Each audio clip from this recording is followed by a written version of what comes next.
சில குட்டீஸ் எல்லாத்துக்குமே ஒரு ஸ்பெஷலான ஒரு குட் ஆஃப்டர்நூன்பா. நான் தான் கௌதம் பேசிகிட்டு இருக்கேன். 12th கெமிஸ்ட்ரி எக்ஸாம்லாம் எப்படிப்பா எழுதுனீங்க? 1 மார்க்கில் எப்படி கேட்டாங்க? 2 மார்க் 3 மார்க் 5 மார்க்கில் எப்படி கேட்டாங்க? அண்ட் கிரேஸ் மார்க் கொஞ்சம் சேதம் வந்துச்சா இல்லையா? இதை வந்துச்சுன்னா 1 மார்க்கில் வந்துச்சா, 2 மார்க்கில், 3 மார்க்கில், 5 மார்க்லன்னு சொல்லி இந்த கொஸ்டின் நம்பரை மறக்காம கீழே கமெண்ட் பாக்ஸில் கமெண்ட் பண்ணுங்கள். ஆஃபீஸில் ஆன்சருக்கு வந்ததுக்கப்புறம் அந்த கிரேஸ் மார்க்ஸ் இருக்கான்னு சொல்லி நான் உங்களுக்கு ஆஃபீஸில் அப்டேட் கொடுக்குறேன். ஓகேவா? உங்களோட ஆன்சருக்கு பார்த்தலாம். அதை பார்க்கறதுக்கு முன்னாடி நம்ம கௌதம் வீடியோ சேனலை மறக்காம சப்ஸ்கிரைப் பண்ணிட்டு கீழே கொடுத்துருக்க வாட்ஸ்அப் சேனலில் மறந்துடாமல் ஜாயின் பண்ணிக்கோங்க. டிஸ்கிரிப்ஷன் தான் லிங்க்ஸ் இருக்குது. அதுதான் உங்களோட ஆன்சருக்கு வித்தின் 10 to 15 மினிட்ஸில் வரப்போதுப்பா. சப்போஸ் லேட்டராக கூட ½ ஹவர்க்குள்ள அனுப்பி விட்றவங்களுக்கு ரொம்ப யூஸ்ஃபுல்லாக இருக்கும். ஸோ மறக்காமல் கிளிக் பண்ணி அந்த வாட்ஸ்அப் சேனலில் ஜாயின் பண்ணிக்கோங்க. ஓகேங்களா? ஸோ ஓகேப்பா. 12th அக்கௌண்டன்சி எக்ஸாம் எப்படி எழுதுனீங்க? 1 மார்க் அவுட் ஆஃப் 21 மார்க்கில் எத்தனை மார்க் உங்களுக்கு வரும்? எத்தனை மார்க் நீங்கள் கரெக்டாக எழுதுனீங்க? எத்தனை புக் பேக் கேட்டாங்க? எத்தனை இன்டீரியர் கேட்டாங்க? எதோ டியூஸ் பண்ணி கேட்டாங்கன்னு சொல்லி கமெண்ட் பண்ணுங்கள். அதே மாதிரி 2 மார்க் பக்கம் வந்தீங்கன்னா 2 மார்க்கில் 7 2 மார்க் அட்டன் பண்ண மாதிரி இருந்துச்சா இல்லையா? கம்பல்சரி 2 மார்க் எப்படி கேட்டாங்க?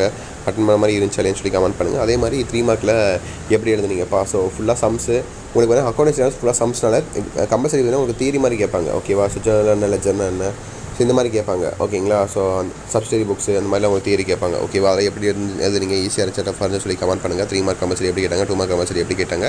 அதே மாதிரி 5 மார்க் பக்கம் வந்தீங்கன்னா 5 மார்க்கில் எப்படி கேட்டாங்கன்னு சொல்லி கமெண்ட் பண்ணுங்கள். ஓகேவா? எதிராக சாய்ஸில் எப்படி கொஸ்டின்ஸ் வந்துச்சு? ஈஸியாக அட்டன் பண்ண மாதிரி வந்துச்சா இல்லையா? ட்விஸ்ட் வச்சாங்கன்னு சொல்லி கமெண்ட் பண்ணுங்கள். ஓகேங்களா? ஓகே, அக்கௌண்ட் எக்ஸாம் முடிஞ்சிச்சுப்பா. ஒரு வழியாக முடிஞ்சிச்சு. திரும்பி அதை நினச்சி யாரும் ஃபீல் பண்ணிட்டு இருக்காதீங்க. அடுத்த எக்ஸாம் வரை உங்களுக்கு எக்கனாமிக்ஸ் எக்ஸாம் கடைசி எக்ஸாம். ஓகேவா? ஸோ கடைசி எக்ஸாம் ஸ்கூல் லைஃப்பில் எழுத போகிற கடைசி எக்ஸாம்ப்பா. கண்டிப்பாக ஒரு ஃபீலிங்காக தான் இருக்கும். கடைசி நாளில் கண்டிப்பாக ஓரளவுக்கு ஒரு மாதிரி எமோஷன் ஆகிடுவீங்க. ஃப்ரெண்ட்ஸ்லாம் மிஸ் பண்ண போகிறேன்ட்டு. ஸோ ஸ்கூல் லைஃப் முடிச்சுட்டு அவ்வளோதான்ப்பா.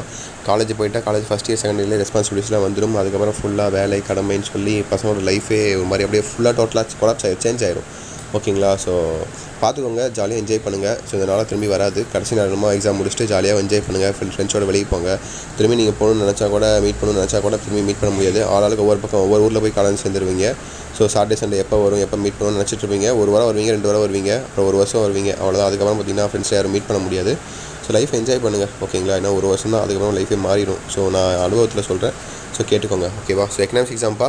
அதுக்கான அடுத்த எக்ஸாம் உங்களுக்கு எக்கனாமிக்ஸ் எக்ஸாம். ஓகேவா? ஸோ எக்கனாமிக்ஸ்க்கு அதுக்கு மாதிரி படிச்சுக்கோங்க. அதுக்கு மாதிரி இம்பார்ட்டன்ட் கொஸ்டின் வீடியோ நம்ம சேனல்ஸ்லாம் உங்களுக்கு இன்றைக்கி சாயந்தரம் அப்லோட் பண்ணிடுவேன். ஸோ வந்து செக் பண்ணி பார்த்துட்டு படிக்க ஆரம்பிச்சிருங்க. ஓகேங்களா? ஸோ கடைசி எக்ஸாம் 24 அன்றைக்கி உங்களுக்கு நடக்குது. மண்டே நினைக்கிறேன் உங்களுக்கு எக்ஸாம், கடைசி எக்ஸாம். ஸோ நல்லபடியாக படிங்க. Wish the very all the best. நம்மளுடைய சேனல்ஸ் உங்களுக்கு எல்லா சப்போர்ட்டும் கிடைக்கும். எக்கனாமிக்ஸ்க்கு எப்பயுமே உங்களுக்கு இந்த மாதிரி மாடல் கொஸ்டின் மட்டும் அப்லோட் பண்ணலாமா, இல்லை 2 மார்க் 3 மார்க் 5 மார்க்லாம் தனித்தனி அப்லோட் பண்ணுவான்னு சொல்லி நீங்கள் கமெண்ட் பண்ணுங்கள். நீங்கள் கமெண்ட் பண்ணதை பொறுத்து நான் அதுக்கு இது மாதிரி நான் உங்களுக்கு அப்லோட் பண்ணுறேன். ஓகேங்களா? ஓகே மீடியா சில குட்டீஸ் தட்ஸ் இட் நினைக்கிறப்பா. Wish the very all the best. உங்களுக்கு வேறு ஏதாவது டவுட்ஸ் இருந்தால் தயங்காமல் கீழே கமெண்ட் பாக்ஸ் என்கிட்ட கேளுங்க. எல்லா கமெண்ட்ஸும் நான் ரிப்ளை பண்ணுறேன். அண்ட் இந்த வீடியோ உங்கள் ஃப்ரெண்ட்ஸ் அண்ட் கிளாஸ் பண்ணி ஷேர் பண்ணி விடுங்க. அவங்களுக்கும் ரொம்ப யூஸ்ஃபுல்லாக இருக்கும். அண்ட் சேனலை சப்ஸ்கிரைப் பண்ணிட்டு வாட்ஸ்அப் சேனல் ஜாயின் பண்ணிங்கப்பா. சேனலை சப்ஸ்கிரைப் பண்ணுங்கள். அண்ட் வாட்ஸ்அப் சேனல் ஜாயின் பண்ணிக்கோங்க. டிஸ்கிரிப்ஷனே லிங்க்ஸ் இருக்குது. ஓகேவா? ஓகே மீடியா சில குட்டீஸ் தட்ஸ் இட் நினைக்கிறப்பா. Wish the very all the best. அடுத்த எக்ஸாம் நல்லபடியாக எழுதுங்க. லாஸ்ட் எக்ஸாம் தான் இருக்குது. ஓகேவா? ஸோ நல்லபடியாக எழுதுங்க. Wish the very all the best. ஓகேவா? காலேஜ் பற்றின அப்டேட்ஸ் உங்களுக்கு தனியாக வீடியோ மேக் பண்ணி போடுறேன். ஓகேவா?